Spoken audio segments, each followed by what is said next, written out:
সভায় উপস্থিত কর্মী সভায় উপস্থিত সম্মানিত সভাপতি, উপস্থিত আছেন আমাদের আমতা ইউনিয়নের সম্মানিত চেয়ারম্যান আরিফ হোসেন, উপস্থিত আছেন বিভিন্ন ওয়ার্ড থেকে আগত আমার পিতৃতুল্য মুরব্বিয়ান, উপস্থিত আছেন বিভিন্ন ওয়ার্ডের সদস্যগণ, উপস্থিত আছেন বিভিন্ন নেতৃবৃন্দ এবং আমার ভাই বোনেরা, সবাইকে আমার সালাম, আসসালামু আলাইকুম।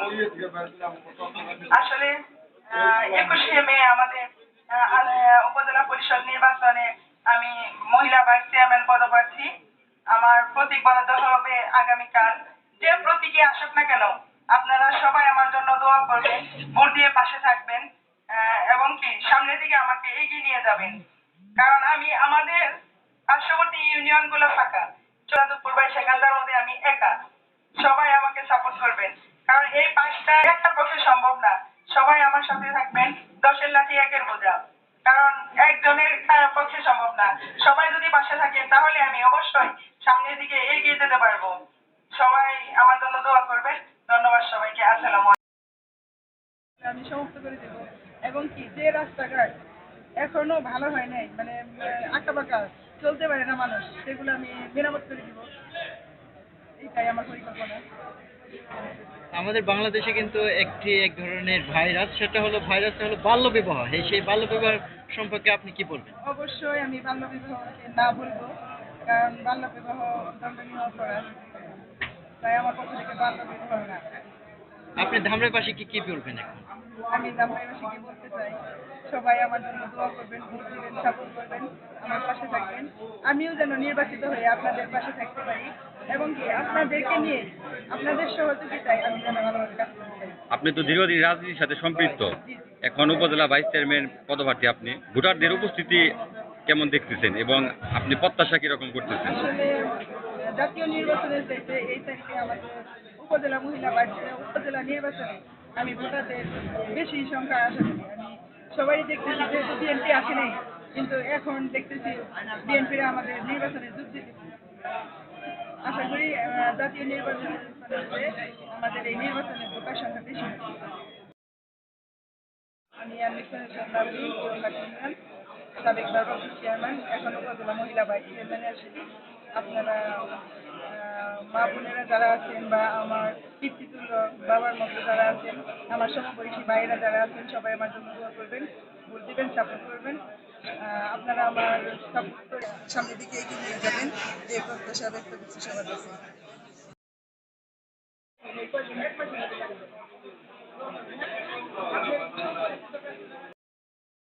উপজেলা ভাইস চেয়ারম্যান হিসেবে নির্বাচন করছেন, এতে আপনি এখন কেমন সাড়া পাচ্ছেন ভোটারদের কাছ থেকে? আমি আসলে সকাল 6:30টায় বেরিয়ে গেছি, যে এলাকায় গেছি আমি আল্লাহর রহমতে 16টা ইউনিয়ন আমার একটু সুপরিচিত, যেহেতু আমি সাবেক ভারপ্রাপ্ত চেয়ারম্যান ছিলাম গত 5 বছর। সেই হিসেবে চেয়ারম্যান মেম্বাররা আমার অনেক সুপরিচিত, ওদের কাছে যাই এবং সাধারণ পাবলিকের কাছে যাই। আমি মোটামুটি আমার দিক থেকে অনেকটাই সাড়া পাচ্ছি, তারা আমাকে অনেক দূর একটু এগিয়ে।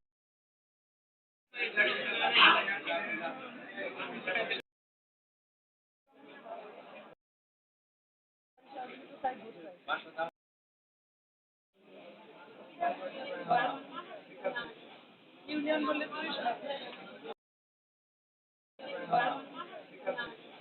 ইউনিয়ন বললে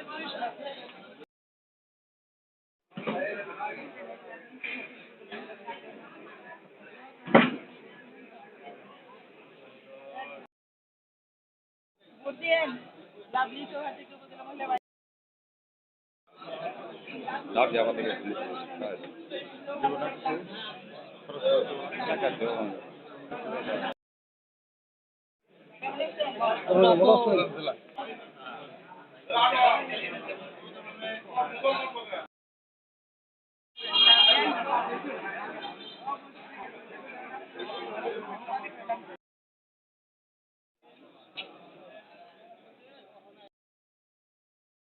ভোটার উপস্থিত করতে হবে।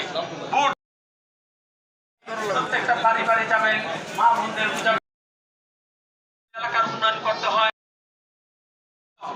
অবশ্যই এই নির্বাচনে আপনাদের পরিশ্রম করতে হবে। 400টা গ্রাম ওই চিন্তা না করে আপনারা দেখবেন দূর হবে। আমরা হয়েছে সেখানে মাটি মানুষের নেতা যে আপনারা যদি মিলে মিশে কাজ করেন আমরা পা দেব না। আমি দীর্ঘদিন ধরে রাজনীতির সাথে আজকে পরিষদের উদ্যোগে এক কর্মী সভা, এই কর্মী সভা সম্মানিত সভাপতি আমার আস্থাভাজন, আমার শ্রদ্ধেয় মামা, আমতা ইউনিয়ন পরিষদের সুযোগ্য চেয়ারম্যান জনাব আরিফ হোসেন উপস্থিত। দামরাই উপজেলা পরিষদে যে চেয়ারম্যান প্রার্থী হয়েছে, যার উপস্থিত আসন্ন এরকম ছাড়া আমাদেরকে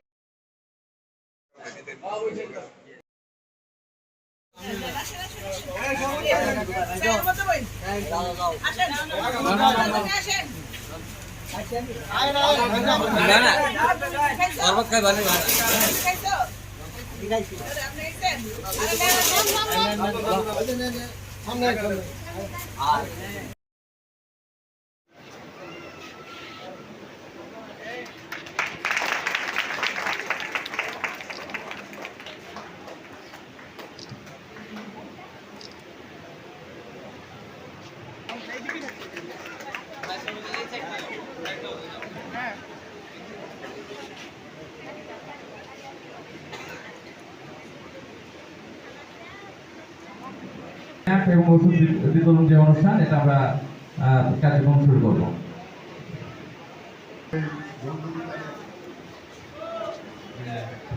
মেডিকেল ক্যাম্প কার্যক্রম, সেই কার্যক্রমের সম্মানিত সভাপতি এবং মঞ্চে উপস্থিত নাজিমাতুল তরুণ সহ বন্ধু মিতালী মিতালী ফাউন্ডেশনের অন্যান্য কর্মকর্তাবৃন্দ, সামনে উপস্থিত সুনির্মিত, আপনাদেরকে পহেলা মের দিবসের শুভেচ্ছা। আসলে আজকের কাজটি নিঃসন্দেহে একটি প্রশংসনীয় কাজ এবং আমি এর আগেও আপনাদের বন্ধু মিতালিতে প্রোগ্রামে একটি উপস্থিত হয়েছিলাম। বন্ধু মিতালি ফাউন্ডেশনের সবগুলি কার্যক্রম প্রশংসনীয়, প্রশংসার দাবিদার। আজকের এই প্রোগ্রামটি, এটি আবার আমি বলবো, একটি সুন্দর মহৎ কাজ এবং এই মহৎ কাজ যারা করে তাদেরকে স্বয়ং উপরওয়ালা আল্লাহ রাব্বুল আলামিনও পছন্দ করেন। এবং আমি মনে করব বন্ধু মিতালী ফাউন্ডেশন যে সমাজের যে দায়বদ্ধতা, সেই দায়বদ্ধতার কথা চিন্তা করে সমাজের প্রত্যেকটি স্তরে বিভিন্ন কার্যক্রম, প্রশংসনীয় কার্যক্রমগুলি চালিয়ে যাবে। আর আমি আরেকটি কথা বলবো, এই যে প্রত্যেকবার আসলে এই যে ফুলের তোলা দেওয়া, একবার আমাকে দিয়েছে, নেক্সটে আমাকে যখন ডাকবেন ফুলের তোলার দরকার নেই, কারণ ফুলের তোলা করতেও খরচ থাকে। আর এই ফুলটা কিছু মানে 1 ঘন্টা 2 ঘন্টা পরে এই তোলাটা নষ্ট হয়ে যায়, আমাদের পিছনে টাকা নষ্ট করার দরকার নেই। যাই হোক, আমি আবারও বন্ধু মিতালী ফাউন্ডেশনের উত্তরোত্তর সাফল্য কামনা করব এবং বন্ধু মিতালী ফাউন্ডেশনের যে কোনো মহতী উদ্যোগ, যে কোনো অনুষ্ঠানে আমাকে যদি আমন্ত্রণ জানানো হয়, আমি কোনো সময় দ্বিধা দেবো না, সব সময় আমি আপনাদের মাঝে উপস্থিত হব। আর বিশেষ করে আমি তরুণকে যতই দেখছি ততই আবির্ভূত হচ্ছি এর কার্যক্রম থেকে। আমি অবশ্যই বন্ধু মিতালী ফাউন্ডেশনের জন্য আমার নিজস্ব থেকেও আমি আল্লাহ রাব্বুল আলামিনের কাছে দোয়া চাইব যে বন্ধু মিতালী ফাউন্ডেশন আরও বড় হোক, আরও মানুষের পাশে দাঁড়ায় এবং সমাজের যারা নির্ভর লোক আছে তাদের পাশেও বন্ধু মিতালী ফাউন্ডেশন দাঁড়াবে। উদ্বোধনী ঘোষণা করছি। সবাইকে ধন্যবাদ, ভালো থাকবেন, সুস্থ থাকবেন। আল্লাহ রাব্বুল আলামিন আপনাদেরকে সুন্দর জীবন দান করুন।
দেওয়ার জন্য বা তাদেরকে এইটার পরীক্ষায় ভাবনার জন্য আজকে আমাদের এই অভিযান এবং আমরা যেহেতু তাদেরকে আটক করতে পেরেছি অধিকাংশই হচ্ছে স্টাফ হিসেবে তো সেই কারণে আমরা এই পরিস্থিতি আপনাদেরকে সার্বিক মানে পর্যালোচনা করার জন্য আপনাদেরকে আসলে এই সামনে সবার মাধ্যমে আমরা এখানে যারা এখনো আছে আউটসোর্সিং আছে মাস্টার আছে হায়ার করা আছে তারাও খেটে খাওয়া মানুষের বিশেষ করে রিক্সা চালক ভ্যান চালক শ্রমিক তাদের প্রচণ্ড কষ্ট হচ্ছে। তো তাদের প্রতি সহমর্মিতা প্রকাশ করে জেলা পুলিশ মাগুরার পক্ষ থেকে আজকে আমরা স্যালাইন পানি জুস ইত্যাদি এগুলো আমরা তাদেরকে সাপ্লাই দেওয়ার চেষ্টা করছি। আমরা যতদূর সম্ভব জেলা পুলিশ মাগুরার পক্ষ থেকে এই যে শ্রমিক শ্রেণী বা যারা খেটে খাওয়া মানুষ যাদের এই তাপদের কারণে প্রচণ্ড কষ্ট হচ্ছে তাদের পাশে দাঁড়ানো